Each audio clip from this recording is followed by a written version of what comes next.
Hello, in this video we are going to learn the basics of Ravetree. When you first sign in, you'll notice that you're taken to this homepage. The homepage will show any work item that is assigned to you, and a work item is just like a task. If you click on the work item, you'll get the slide out panel on the right that will show any additional information about that item. The start date, the due date, how much time you may have estimated, and lots of other information. For example, you can attach files to that work item. You could even break it down into a checklist. Any time or expenses that you may have logged against the work item will show up here.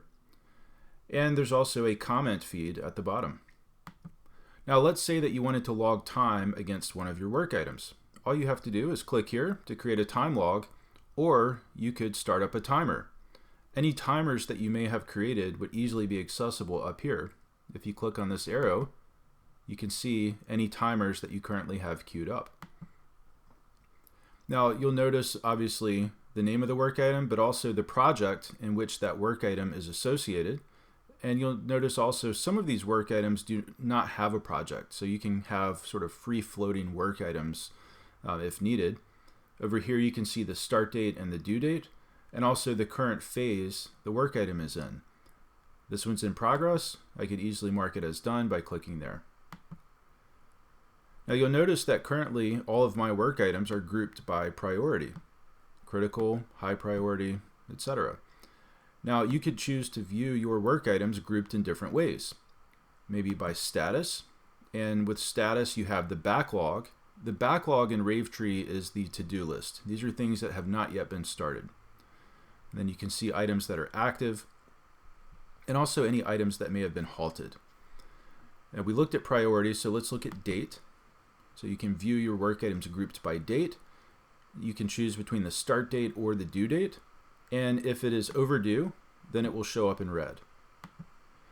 If we click on account, then you can see all of your work items grouped by account. And in Ravetree, the account will usually be the customer. Okay, so we have a few different customers that we're working on right now. And then lastly, you could view your work items grouped by project. Okay, so for this project, I have a couple work items, a couple in this one, and so on.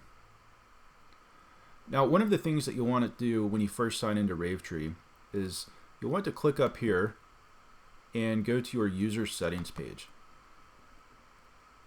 And first, make sure you have set your time zone correctly. This is the default time zone. If yours is different, just make sure you set it appropriately. And then if we go over here to notifications, Ravetree will send out a lot of different notifications when certain actions occur. For example, if you are @mentioned in a comment, if a comment is made to an account page, there's lots of other things that will generate notifications. And you can choose how you're notified. You can get notified internally through a Ravetree notification, in which case the notification would show up over here. You could get an email notification or a text message. Our recommendation is to have at least one of these turned on for each different notification type, so that you're not going to miss anything, and then just turn them off if you feel like you're getting too many notifications. Now if you click here in the upper left, this will reveal the Navigator. And the Navigator is how you can access different parts of Ravetree. And you may not see all of these on your Navigator. For example, if you're not a manager, you wouldn't see this. You may or may not have access to the admin section. So your administrators can control which features you have access to. You can also kind of drag these around to change the order in which they appear on the Navigator. All right, well, thank you for watching, and we hope you enjoy using Ravetree.